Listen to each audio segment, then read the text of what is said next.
कहानियां सिर्फ मनोरंजन का माध्यम नहीं होती, ये हमें कुछ ना कुछ सिखा जाती हैं। शायद यही वजह रही बचपन में नानी दादी कहानियां सुनाती हैं। एक छोटा सा किस्सा मैं भी सुनाना चाहती हूँ।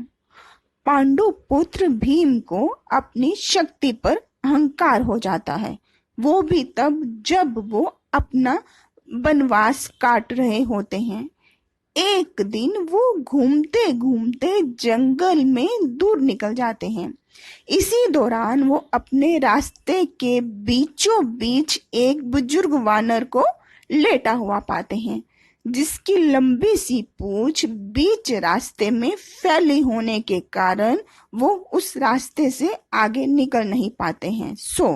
वो उस वानर से अपनी पूंछ को हटा लेने की गुहार लगाते हैं। उसके जवाब में बुजुर्ग वानर उसको उस पूंछ को खुद ही हटा देने का अनुरोध सुनाते हैं।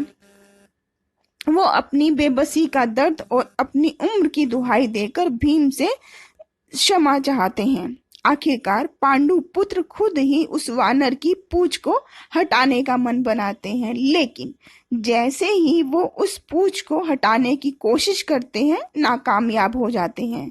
भीमसेन अपने दिमाग से भी अपनी नाकामी की वजह जान नहीं पाते हैं।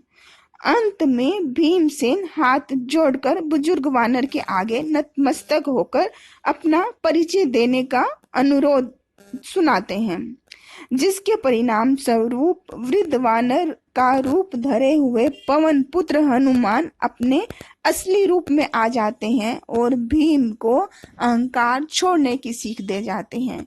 कहानी का सार इतना है, बल, बुद्धि और कौशल पर कभी घमंड नहीं करना चाहिए। लेकिन हम और आप तो घमंड करते हैं, अहंकार तो हमें रहता ही है, किसी को दौलत का, किसी को शोहरत का, नहीं, किसी को अपने पद का। Thanks for listening.